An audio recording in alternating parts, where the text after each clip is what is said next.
લોકસભાની ચૂંટણીને લઈ સાબરકાંઠા જિલ્લાના સલાલ ગામના લોકો સાથે અમારા સંવાદદાતાએ સીધો સંવાદ કર્યો। શું છે સલાલ ગામના લોકોની પ્રતિક્રિયા મોદી સરકાર વિશે, આવો જાણીએ તેમની પાસેથી। તો અત્યારે આપણે છીએ સાબરકાંઠા જિલ્લાના સલાલ ગામે અને અહીંયા પણ જાણીશું કે કેન્દ્ર સરકારના 5 વર્ષ પૂરા થયા ત્યારે શું છે અહીંની જનતાનો મૂડ। સરપંચ, ડેપ્યુટી સરપંચ અને અહીંના ગામના વેપારીઓ અને અન્ય લોકો પણ ઉપસ્થિત છે। સૌથી પહેલાં વાત કરીશું, આપ સરપંચ છો, ખાસ વાત કરવામાં આવે તો 5 વર્ષ કેન્દ્ર સરકારના કેવા રહ્યા, ગામડાઓના વિકાસની જવાબદારી તમને સોંપાઈ હશે ત્યારે કેન્દ્ર સરકારનો સહયોગ 5 વર્ષ દરમિયાન કેવો રહ્યો, શું કહેવું છે તમારું? બહુ સરસ કામ થયા હશે 5 વર્ષમાં। જે કોંગ્રેસ 50-60 વર્ષની અંદર ના કરી શકી એવું ભાજપે 5 વર્ષની સમયમાં સારું કામકાજ કર્યું છે। સરપંચ તો કહી રહ્યા છે કે સારું કામ કર્યું છે। કેન્દ્ર સરકારની કઈ મહત્વની યોજનાઓનો લાભ આ ગામને મળેલો છે? મોટાભાગે કેન્દ્ર સરકારની જે પંચાયતમાં ગ્રાન્ટ આવે છે ડાયરેક્ટ 14 મણ અનાજની, એ સારું કામ કર્યું છે કે સીધી પંચાયતના ખાતામાં જ આવે। તમે શું કહેવું છે? સરપંચ તો કહી રહ્યા છે કે કોંગ્રેસના સમયમાં જેટલા કામો કેન્દ્ર સરકારે નહોતા કર્યા એટલા કામો કર્યા છે। ગામની વિકાસની વાત હોય અથવા તો ખેડૂતોની બાબત હોય, શિક્ષણ, રોજગારી, તમે 5 વર્ષ તમે શું અનુભવ કર્યો? 5 વર્ષની અંદર અમારે જે સલાલની અંદર જે રેલવે લાઇન નહોતી એ જે નવી લાઇન આપવામાં આવી એક સારું કામ કર્યું છે કેન્દ્ર તરફથી। જે પ્રાંત આપણા હિંમતનગર ઉદયપુરવાળી જે લાઇન છે આખી અમદાવાદવાળી, એ સારું કર્યું છે। વત્તા વેપાર ઉદ્યોગની અંદર છે એ અમારા અનાજના વેપારની અંદર જે ગવર્મેન્ટ ખરીદી ચાલુ થઈ અને જે ગવર્મેન્ટે નવા ભાવ જે બાંધ્યા એની અંદર અમને બહુ તકલીફ પડે છે। એનું કારણ કે જેમ જેમ ગવર્મેન્ટ ઊંચા ભાવ બાંધે છે અને ખરીદી કરવા નથી આવતી તો ખેડૂતો અમને નીચા ભાવે આપતા નથી। આ વર્ષે જે અમારા ડાંગરની ખરીદી થઈ, ગવર્મેન્ટે 370નો ભાવ બાંધ્યો, બરાબર, એ હિસાબે અમારે 400 રૂપિયાની ખરીદી છે, અત્યારે 350 બી કોઈ લેવાલ નથી। એટલે વેપાર ધંધામાં અમારી જે ગવર્મેન્ટની પોલિસી છે અમારા માટે જીએસટીની થોડી તકલીફ। જીએસટીની વાત થઈ, તમે શું કહેશો? જીએસટી ફાયદાકારક રહ્યું છે કે વેપારીઓને તકલીફ પડી છે? જીએસટીનું ફાયદાકારક નથી અને નુકસાનકારક નથી, પણ જીએસટીના જે ઓફિસની કાર્યવાહી છે એના કારણે વેપારીઓને બહુ તકલીફ પડે છે। એના રિટર્ન ભરવામાં દર મહિને રિટર્ન ભરવા અને એના કારણે બહુ તકલીફ પડી। અને રાષ્ટ્રહિત માટે આ નિર્ણય લેવાયો તો એવું કેવું છે? નોટબંધીના કારણે પણ વેપારીને બહુ તકલીફ પડી, એના કારણે બેંકોમાં લાઈનોમાં ભરાવાનો બહુ તકલીફ પડી, એના કારણે ખેડૂતોને બી તકલીફ પડી અને વેપારીને બી તકલીફ પડી। તમે શું કહો છો? ખાસ કેન્દ્ર સરકારની વાત કરવામાં આવે તો આ 5 વર્ષ જે છે આ કેવા રહ્યા? બધું સારું થયું છે, આતંકવાદની સામે કડક પગલાં ભરવાની વાત થઈ હતી છતાં હુમલો થયો છે, શું કહેવું છે તમારું? જે 60 વર્ષના પહેલાં તો એક મારે ખાસ કહેવાનું છે કે 60 વર્ષના ખાડા જે પૂરવા માટે સમય જોઈએ તો પ્રજાની અને આપણી બધાની અપેક્ષા એવી હોય છે કે ફટાફટ આપણે મોદી સાહેબે 100 દિવસમાં આમ કરીશું તેમ કરીશું।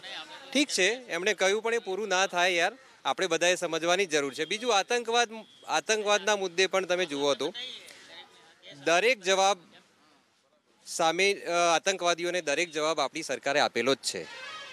પણ હુમલા અત્યારે 40થી વધારે જવાનના મોત થયા નહીં, એ તો દુઃખદ જ ઘટના છે। 40થી જવાબ અપાયો હોત તો આ પ્રકારની ઘટના બની હોત? 100% ના જ બની હોત, પણ એક પક્ષે એ પણ વિચારવાનું હોય છે ને કે ભાઈ આપણે એકદમ જેવા સાથે તેવા એમના મને આપણામાં ફરક જ ના રહે ને, પણ વિચારીને કરવું પડે કોઈ બી વસ્તુ એકદમ। તમે એક મિનિટ, તમે પહેલાં બી 18 જવાન શહીદ થયા હતા આના પહેલાં, બરાબર છે? તો એનો જવાબ કેવી રીતે મળી ગયો એમને?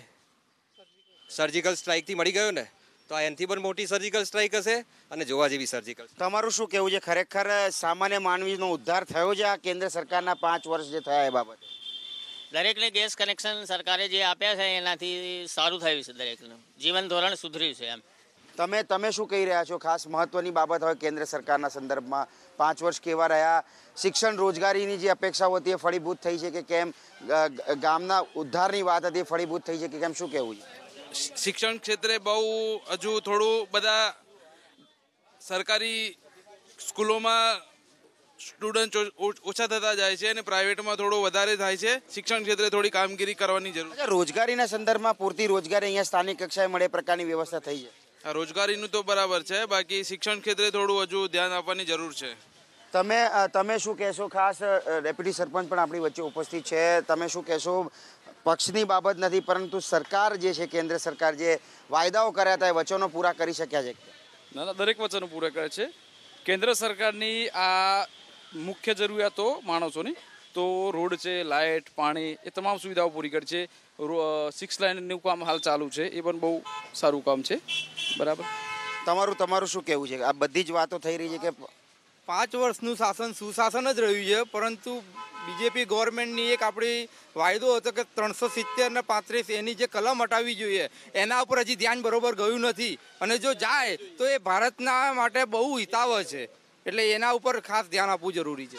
તો તમારું શું કહેવું છે? જે રીતે વાત કરવામાં આવી, એક દેશ એક કાયદો, હા, એ 370ની કલમ કાયદો કાઢવો જરૂરી જ છે. અને એ નીકળ્યા પછી જે આતંકવાદ છે, બીજી પ્રવૃત્તિ છે, એ બધી ઓછી થઈ જાય. પાકિસ્તાનથી લોકો અહીંયા આવી જાય ઇન્ડિયામાં આવ્યા પછી લગ્ન કરી લે, લગ્ન કરીને કાયમિક નાગરિક થઈ જાય, પછી આતંકવાદ કરે, એ બધું નાબૂદ થઈ જાય. તમે શું કહેશો? 5 વર્ષ કેન્દ્ર સરકારના કેવા રહ્યા છે? તમને સંતોષ છે કે આ 5 વર્ષ સારા રહ્યા છે? કઈ સારી બાબતો કરી છે? સારું જ છે ને, રોડ ને બધું, પાણી ને વીજળી ને બધું કર્યું છે ને. આ નોટબંધી ને આ જીએસટીથી જ લોકો બધા હેરાન થયા, બીજું કોઈ નથી. આવનારી જે કોઈ પણ કેન્દ્ર સરકાર આવશે, શું અપેક્ષા હોય? હા, મુખ્ય આતંકવાદનો મુદ્દો કાયમ માટે પૂરો થાય. બરાબર. અને જે કહ્યું 370 કલમ દૂર થાય, બસ એ જ. તમે શું કહેવો છો? આપણા જે બજેટનું જે 90% રકમ એ જે સૈનિકો પાછળ અને સેના પાછળ જાય છે, એક વખત જો 370ની કલમ દૂર કરીને જો આતંકવાદ દૂર કરવામાં આવે તો આ જે પૈસા છે એ ભવિષ્યમાં આપણા પોતાના વિકાસના કામમાં જ દેશના વિકાસમાં જ કામ લાગે. કેન્દ્ર સરકાર આગામી કોઈ પણ આવે, પરંતુ અપેક્ષા શું? જીએસટી નોટબંધીની જે હેરાનગતિ થઈ હતી, શું અપેક્ષા છે હવે? જીએસટી માટેના વેપારીઓ માટેના જે કાયદાઓ છે એ કાયદાઓ દૂર કરવામાં આવે. નાના વેપારીઓ માટે જે દર મહિને રિટર્ન ભરવાની છે એના બદલામાં 3 મહિને કરવામાં આવે તો એ કાયદો વધારે સારી રીતે વેપારીઓ માટે હિતકારક થશે. તમે કેન્દ્ર સરકાર પાસે શું અપેક્ષા રાખો છો આવનારી? બસ પ્રગતિ અને પ્રગતિ. તમે શું કહેશો? આવનારી કેન્દ્ર સરકાર પાસે તમારી દ્રષ્ટિએ શું કહેવું છે? શું અપેક્ષા છે તમારી? કેન્દ્ર સરકાર આવશે એટલે કંઈક સારા કાર્યો કરવા જોઈએ, જેવી રીતે કે રોડનું કાર્ય છે, રેલવે બ્રોડગેજ થઈ અત્યારે, એવી રીતે બીજો કંઈક ને કંઈક નવું કાર્ય થવું જોઈએ એમ. તો જે રીતે વાત કરવામાં આવી એ પ્રકારે અપેક્ષાઓ ચોક્કસ છે. 370ની કલમ દૂર કરવામાં આવે, આતંકવાદ સામે મજબૂત રીતે વધારે કડકાઈથી કામ કરવામાં આવે અને વિકાસના જે કાર્યો છે તેને વધારે પ્રોત્સાહન આપવામાં આવે, એ પ્રકારની અપેક્ષાઓ આગામી 5 વર્ષમાં પણ રાખવામાં આવી રહી છે. કેમેરામેન કમલેશ પટેલ સાથે કલ્પેશ રાવલ, ABP અસ્મિતા, સલાલ, સાબરકાંઠા.